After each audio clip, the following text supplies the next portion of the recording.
long before his name became legendary among the United States Marines, long before newspapers across America printed his photograph and called him a hero.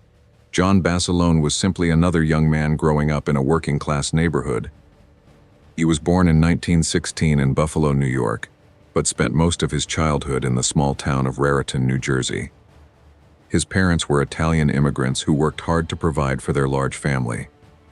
Like many children growing up during the early 20th century, John learned the value of discipline, responsibility, and perseverance at an early age. Life was not always easy. Money was often tight.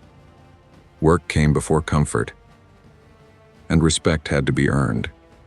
Friends who knew John during his teenage years often described him as energetic, fearless, and fiercely competitive. He enjoyed sports, outdoor activities, and anything that involved a challenge. Unlike some young men who dreamed of quiet lives, Basilone seemed naturally drawn toward adventure. By the time he reached adulthood, the world was changing rapidly. The Great Depression had left millions struggling to find work. Across Europe and Asia, political tensions continued growing. Dictators rose to power. Armies expanded. Newspapers increasingly reported conflicts that many feared would eventually erupt into a global war. Before joining the Marines, Basilone first enlisted in the U.S. Army. He served in the Philippines, where he gained valuable military experience and developed a reputation for toughness and reliability. The tropical climate, demanding conditions, and rigorous routines hardened him both physically and mentally. Many soldiers completed their service and returned home satisfied. John Basilone wanted more. After leaving the Army, he eventually joined the United States Marine Corps. It proved to be one of the most important decisions of his life. The Marines immediately recognized qualities that separated him from many recruits. He adapted quickly to discipline. He excelled during field exercises. Most importantly, he possessed a rare ability to remain calm under pressure. That calmness would later save countless lives. When the Japanese attack on Pearl Harbor shocked the United States, everything changed almost overnight. America was now fully involved in the Second World War. Across the country, factories switched to wartime production. Young men volunteered in enormous numbers. Families prepared for sacrifices they could barely imagine. The Pacific became one of the war's most brutal theaters. Unlike Europe, where armies often fought across cities, fields, and roads, the Pacific forced soldiers into some of the most unforgiving environments on Earth. Dense jungles, swamps, mountains, coral islands, extreme heat, tropical diseases, and an enemy determined to fight to the death. Japanese military doctrine emphasized absolute resistance. Surrender was often viewed as dishonorable. As a result, American forces frequently encountered defenders willing to continue fighting even when completely surrounded. This reality shocked many young Marines arriving in the Pacific. The campaigns would become some of the bloodiest in military history. By 1942, Basilone's unit received orders for a place most Americans had never heard of: Guadalcanal. Located in the Solomon Islands, Guadalcanal would become one of the most important battlegrounds of the Pacific War. Japanese forces had begun constructing an airfield there that threatened Allied supply lines throughout the region. If completed, it could allow Japan to project power across a vast area of the Pacific. The Americans had to stop it. The result was the first major Allied offensive against Japan. When Marines landed on Guadalcanal in August 1942, many believed the operation would be relatively straightforward. They were wrong. The island quickly transformed into a nightmare. The jungle itself seemed hostile. Thick vegetation limited visibility to only a few yards in many places. Rainstorms turned roads into rivers of mud. Insects swarmed constantly. Tropical diseases weakened soldiers already exhausted from combat operations. Every day became a struggle. Yet the environment was only one problem. The Japanese refused to surrender the island. Night after night, reinforcements arrived by ship under the cover of darkness. American patrols encountered increasingly determined resistance. Snipers hid within dense vegetation. Artillery shells crashed into Marine positions without warning. The battle slowly evolved into a war of endurance. Whoever broke first would lose. Basilone served as a machine gun section leader. At first glance, the role seemed simple. Protect the defensive line, support advancing Marines, destroy enemy attacks. In reality, machine gun crews often became priority targets. Japanese soldiers understood exactly how dangerous those weapons could be.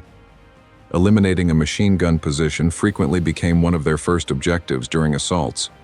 As a result, machine gunners often faced the heaviest fighting. Basilone embraced the responsibility. His men trusted him completely. He knew every member of his section personally. He constantly checked their equipment, ensured ammunition remained available, and paid attention to morale even during the worst conditions. Leadership in combat rarely involved dramatic speeches. It involved competence. When soldiers believed their leader knew what he was doing, confidence spread naturally. John Basilone inspired exactly that kind of confidence. Weeks passed. The fighting intensified. Both sides understood Guadalcanal's importance. The Japanese launched repeated attempts to drive the Americans into the sea. Marine positions faced constant pressure from artillery, infiltration teams, and increasingly aggressive attacks. Rumors spread that a major offensive was coming. Few soldiers knew exactly when. Everyone knew it was inevitable. The Japanese had assembled thousands of troops for a massive assault against the Marine perimeter surrounding Henderson Field, the island's critical airfield. If the attack succeeded, the entire campaign could collapse. Marine commanders prepared desperately. Defensive positions were strengthened. Machine gun nests received additional ammunition. Patrols increased. Every available soldier readied for battle. Among those preparations, Basilone inspected his guns repeatedly. Belts of ammunition were carefully organized. Spare barrels were positioned nearby. Fields of fire were checked and rechecked. The machine guns under his command would soon face one of the greatest tests of the Pacific War. On the evening before the attack, an uneasy silence settled over portions of the jungle. Veterans often recognized that silence. Animals disappeared. The forest seemed strangely still. Somewhere beyond the darkness, thousands of Japanese soldiers prepared to advance. Many carried rifles with fixed bayonets. Others carried grenades. Some expected not to survive the night. Their orders were simple: break through the American lines, destroy Henderson Field, drive the Marines from Guadalcanal. As darkness fell, Basilone and his men waited. Nobody slept. Nobody relaxed. The jungle ahead remained almost completely black. Then, sometime after midnight, the sounds began. Branches snapping, voices shouting, hundreds of footsteps moving through the darkness. The attack had started.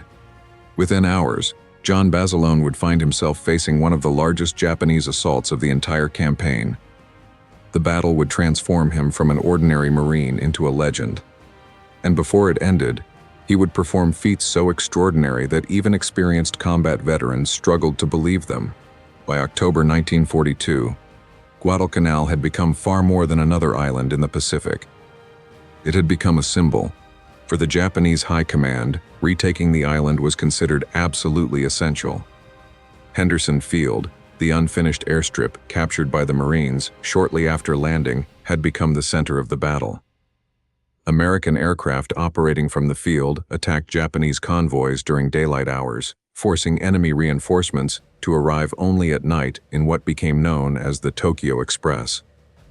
The Japanese understood a simple truth: destroy Henderson Field, and the Americans would lose their greatest advantage.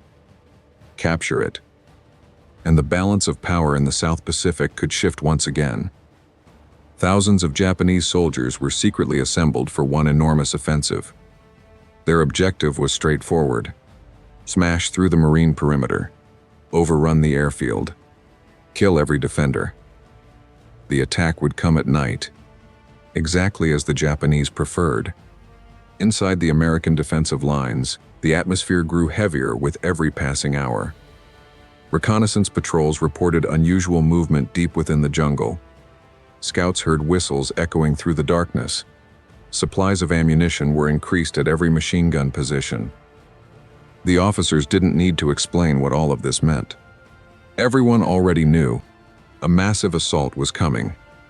John Basilone spent much of the afternoon moving between his gun positions, personally inspecting every weapon under his command. The heavy machine guns had to function perfectly. Every cooling jacket, every feed mechanism, every spare barrel, every ammunition belt. There would be no opportunity for repairs once the battle began. His Marines noticed how calm he appeared. He wasn't smiling. He wasn't making speeches. He simply moved from one position to another, checking every detail himself.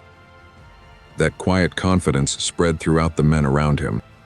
If Basilone wasn't worried, maybe they shouldn't be either. As evening settled over Guadalcanal, the jungle slowly disappeared beneath complete darkness. No moonlight penetrated the thick canopy. Visibility dropped to almost nothing. The Marines could barely see beyond their own defensive wire. Somewhere beyond that darkness, thousands of Japanese soldiers silently advanced toward them. Then, the jungle exploded. A sudden barrage of artillery crashed into the Marine positions. Mortar rounds burst among foxholes. Tree branches shattered overhead. Earth flew into the air as explosions ripped through the defensive perimeter. The bombardment continued relentlessly. Every Marine hugged the ground, waiting for the shelling to end, because everyone knew what came next. Infantry. Moments later, whistles pierced the night. Then came the shouting. Hundreds, perhaps thousands, of Japanese soldiers surged forward through the darkness. Banzai. The cry echoed across the jungle as wave after wave rushed toward the American lines. Machine guns erupted almost instantly. Long streams of tracer rounds sliced through the darkness. Rifle fire blended with grenades, mortars, and artillery until individual sounds became impossible to distinguish. The battle had begun. Basilone's machine guns immediately became one of the focal points of the Japanese assault. His section occupied an especially important portion of the defensive line. If it collapsed, the enemy could pour directly toward Henderson Field. The first assault broke against the Marine defenses with tremendous violence. Japanese soldiers charged through barbed wire despite horrific casualties. Some continued advancing after being wounded.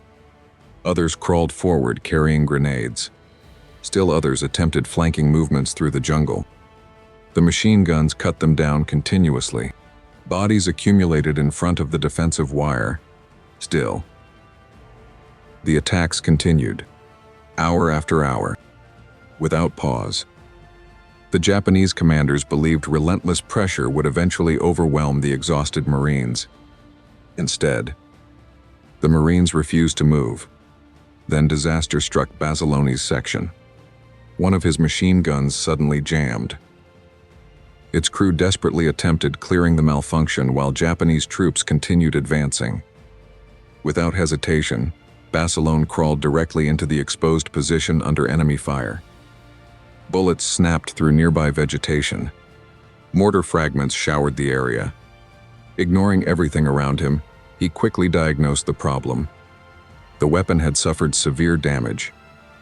Repairing it under those conditions bordered on impossible. So he did something else. He grabbed another machine gun. By himself. The heavy weapon weighed well over 30 pounds. The ammunition added considerably more. Dragging both through mud under direct fire required extraordinary strength. Yet Basilone somehow managed it.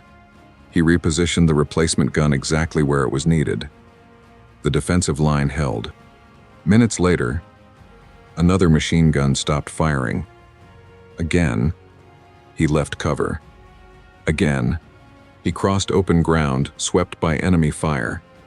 Again, he restored the position. Throughout the night, Basilone seemed almost impossible to stop. Whenever one section of the line weakened, he appeared there. Whenever ammunition ran low, he carried fresh belts himself. Whenever wounded Marines needed assistance, he ignored incoming bullets to reach them. His fellow Marines later struggled to remember how many times they saw him running through open ground that night. Nobody could count. The Japanese assaults became increasingly desperate. At several points, enemy soldiers reached the Marine positions themselves.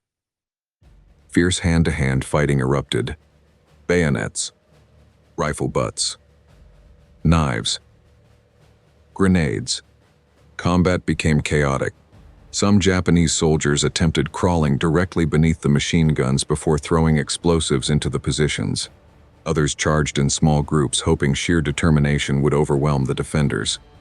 Each attack failed, but only barely. As dawn remained hours away, another critical problem emerged.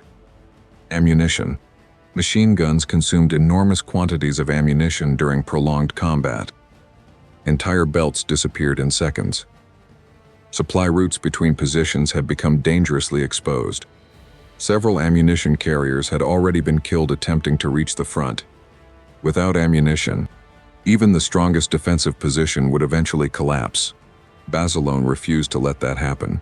Leaving relative safety once again, he moved repeatedly between supply dumps and machine gun positions, carrying ammunition across terrain completely exposed to enemy fire. Each trip meant running through exploding mortar shells and incoming rifle fire. Each trip could easily have been his last. Yet he kept going, again, and again, and again. One Marine later recalled watching Basilone emerge from the darkness carrying multiple ammunition belts draped across his shoulders while bullets struck the ground around him. He never appeared to hesitate. If a gun needed ammunition, he delivered it. The battle reached its most dangerous moment shortly before dawn. Several Japanese units finally penetrated portions of the defensive perimeter. Confusion spread rapidly. Visibility remained terrible. Some Marines feared the line had finally broken. Basilone immediately organized nearby soldiers into an improvised counterattack. Rather than waiting for orders from higher headquarters, he led them directly toward the breach. The fighting became brutally close. Machine guns fired almost point blank. Grenades exploded among tangled vegetation. Shouts in English and Japanese mixed together beneath the constant roar of gunfire. By sunrise, the breach had been sealed. The Japanese offensive had failed. As daylight gradually illuminated the battlefield, the full scale of the night's fighting became visible. Hundreds of Japanese soldiers lay before the Marine defenses. Entire assault formations had been shattered. The ground itself seemed covered with discarded weapons, damaged equipment, and the evidence of one of Guadalcanal's bloodiest nights. Exhausted Marines slowly emerged from their foxholes.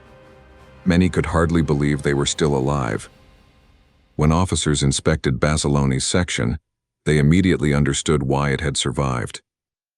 The machine guns remained operational. Ammunition had somehow continued reaching every critical position. The defensive line had never completely collapsed. Much of that success traced back to one Marine, who seemed to have been everywhere at once. In the days that followed, eyewitness accounts poured into headquarters. Officers interviewed survivors. Machine gun crews described Basilone's actions. Medical personnel confirmed how often he had exposed himself while assisting wounded Marines. The reports all reached the same conclusion. Without his leadership, the outcome might have been very different. The recommendation for America's highest military decoration quickly followed. Months later, President Franklin D. Roosevelt personally awarded John Basilone the Medal of Honor for his extraordinary heroism during the Battle of Guadalcanal. Newspapers across the United States celebrated him as one of the nation's greatest war heroes. Photographs of the quiet Marine appeared everywhere. For millions of Americans, Basilone became the face of courage in the Pacific. Yet fame brought an unexpected burden. Military leaders believed heroes inspired recruitment, boosted morale, and encouraged support for the war effort. Soon, Basilone received orders to return home. Not to rest, not because he requested it, but because the government wanted him on a nationwide war bond tour. Crowds applauded him. Politicians praised him. Journalists asked endless questions about Guadalcanal. Factories invited him to speak. Cities organized parades in his honor. The public loved him. John Basilone hated it. Everywhere he went, he thought about something else. His fellow Marines. The men still fighting across the Pacific. The friends who had never left Guadalcanal. Standing before cheering crowds felt wrong while others continued risking their lives. He repeatedly requested reassignment to combat duty. His superiors resisted. A Medal of Honor recipient represented far more than one Marine. He had become a national symbol, but Basilone remained stubborn. He hadn't joined the Marines to give speeches. He had joined to fight. Eventually, the Marine Corps granted his request. He would return to the Pacific. His destination would become one of the most infamous battlefields of the Second World War, a tiny volcanic island called Battle of Iwo Jima. There, John Basilone would face the greatest challenge of his life. And during one final assault, he would charge directly toward a heavily defended Japanese bunker. Alone. When John Basilone returned to the United States after Guadalcanal, he was no longer just another Marine. He was one of America's most recognizable war heroes. His photograph appeared in newspapers from coast to coast. Radio stations told the story of the machine gun sergeant who had held off wave after wave of Japanese attacks. Crowds gathered wherever he traveled. Children asked for his autograph. Politicians praised his bravery. During the nationwide war bond campaign, millions of Americans saw him as living proof that courage could overcome impossible odds. To most people, it seemed obvious what should happen next. He had already earned the nation's highest military honor. He had done more than enough. Surely he would spend the rest of the war training recruits or helping raise money for the military. The Marine Corps wanted exactly that. From a practical standpoint, it made perfect sense. John Basilone had become far too valuable as a symbol. Heroes inspired enlistment. Heroes sold war bonds. Heroes reminded families why so many sacrifices were necessary. Sending a Medal of Honor recipient back into combat seemed almost reckless. If he were killed, America would lose one of its greatest heroes. Basilone understood their reasoning. He simply didn't agree with it. Every night, while attending ceremonies and giving speeches, he thought about the Marines still fighting across the Pacific. The men living in muddy foxholes. The machine gun crews defending isolated islands. The friends who had survived Guadalcanal only to be sent into new battles. He often told those close to him that he didn't feel comfortable accepting applause while others continued risking everything. He hadn't become a Marine to become famous. He had become a Marine to fight. Again and again, he requested reassignment to a combat unit. Again and again, his superiors refused. Eventually, they realized he wasn't going to change his mind. The request was approved. John Basilone would return to the Pacific. Before leaving, another important event changed his life. While serving as a drill instructor, he met Sergeant Lena Mae Ridgey, a fellow Marine. The two quickly developed a close relationship built upon mutual respect and shared military experience. Unlike many civilians, Lena understood exactly what military life demanded. She understood deployments, danger, loss, the uncertainty every family carried during wartime. The couple married in July 1944. It should have marked the beginning of a peaceful future. Instead, only a few months later, Basilone boarded another transport ship heading west across the Pacific. Neither he nor Lena knew it would be the last time they would ever see one another. His destination was an island unlike any battlefield he had previously experienced. Iwo Jima. Located roughly halfway between the Mariana Islands and Japan itself, Iwo Jima appeared almost insignificant on a map. Only 8 square miles of volcanic rock, black sand, almost no vegetation. yet its location made it critically important. American bombers flying toward Japan increasingly needed emergency landing fields. Fighter aircraft required bases closer to the Japanese mainland. Whoever controlled Iwo Jima gained an enormous strategic advantage. The Japanese knew this perfectly. Unlike earlier campaigns where defenders attempted stopping Allied landings at the beaches, the commander of Iwo Jima, General Tadamichi Kuribayashi, developed an entirely different strategy. He understood the island would probably fall eventually. His objective wasn't victory. It was making the Americans pay such a terrible price that future invasions of Japan might become politically unbearable. To accomplish that goal, the Japanese spent months transforming the island into an underground fortress. More than 11 miles of tunnels connected hundreds of bunkers, hidden artillery positions, machine gun nests, mortar emplacements, observation posts. Many bunkers disappeared completely beneath volcanic rock, making them almost impossible to destroy with naval bombardment alone. The Americans would have to eliminate them one by one, at close range, exactly where the defenders wanted them. On February 19, 1945, one of the largest naval bombardments in history preceded the Marine landings. Battleships fired enormous shells. Cruisers joined the attack. Aircraft bombed continuously. From offshore, observers believed almost nothing could possibly survive such destruction. They were wrong. As the first landing craft reached the beaches, the Japanese remained almost completely silent.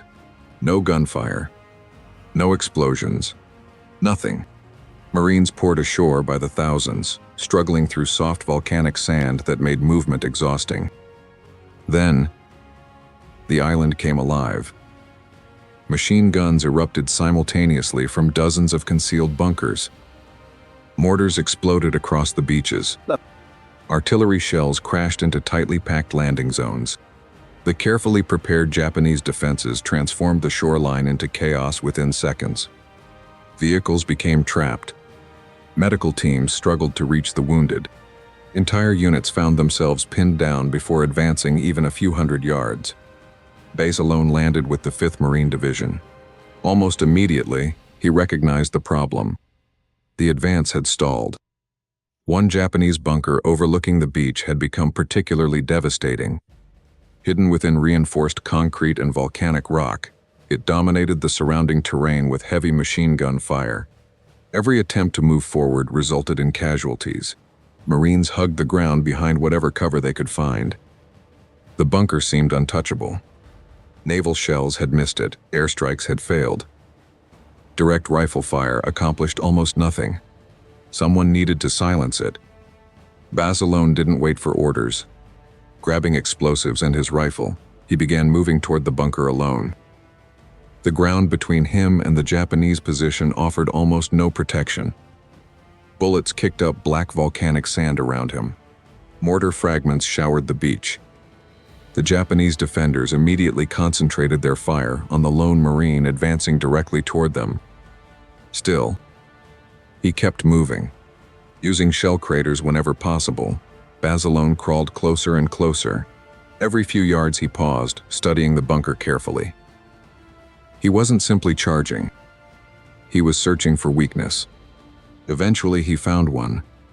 A narrow blind spot created by the bunker's firing angle. Staying low, he slipped around the side of the position until he reached throwing distance. One grenade disappeared through the opening. The explosion shook the bunker. Without waiting, Baze alone rushed forward. Gunfire erupted briefly from inside, then stopped. When nearby Marines reached the position moments later, the bunker had been neutralized. The deadly machine guns that had pinned down the advance were silent. The assault immediately resumed. Marines surged inland through the opening Baze alone had created. But his work wasn't finished. Farther ahead, another obstacle threatened the landing. Japanese fire had trapped several American tanks in loose volcanic ash. Without armored support, infantry casualties would continue climbing rapidly. Ignoring the danger once again, Basilone crossed open ground under constant fire to help guide one of the tanks through the minefield and difficult terrain. Standing beside the massive vehicle, he directed the driver by hand, helping maneuver it into a position where it could finally support the advancing Marines. It was exactly the kind of leadership his comrades had seen before, always at the front, always where the fighting was worst, always thinking about the mission before himself. Then, a burst of enemy fire struck him. Accounts differ regarding the exact sequence of events. Some describe machine gun fire, others mention mortar fragments. What remains certain is that John Basilone was mortally wounded while continuing to lead the attack. He died on the black volcanic sands of Iwo Jima. He was 28 years old. The battle continued for another month. Nearly 7,000 Americans would lose their lives before the island was finally secured. Almost every yard of ground had to be taken through brutal close-quarters combat. The Japanese garrison fought almost to the last man. After the battle, Marines who had served beside Basilone spoke less about his Medal of Honor than about the example he had set. He could have remained safely in America. He could have spent the rest of the war giving speeches. No one would have criticized that decision. Instead, he insisted on returning to the front, because he believed leadership meant sharing the same dangers as every other Marine. For his extraordinary courage on Iwo Jima, John Basilone received the Navy Cross posthumously, one of the highest awards for valor in the United States military. Combined with his earlier Medal of Honor, it placed him among the most decorated Marines of the Second World War. His legacy only grew stronger after the war. Military bases, ships, schools, highways, and memorials were named in his honor. New generations of Marines learned his story during training. His hometown proudly celebrated him as one of its greatest sons. In 2010, his life reached an even wider audience through the acclaimed television miniseries The Pacific, where millions witnessed the remarkable journey of the quiet sergeant who never sought fame but became a legend anyway. Today, historians remember John Basilone not simply because he destroyed enemy positions or because he earned extraordinary medals. They remember him because he embodied something every Marine hopes to become: a leader who never asked others to face dangers he would not face himself, a warrior who chose duty over comfort, a hero who returned to the battlefield when he could have remained safely at home. And on the volcanic shores of Iwo Jima, when an entire advance stalled before a heavily fortified Japanese bunker, one Marine once again did what he had always done. He moved forward while everyone else was forced to stay down. Sometimes history is changed by armies, sometimes by generals, and sometimes by one determined Marine who refused to stop until the mission was complete.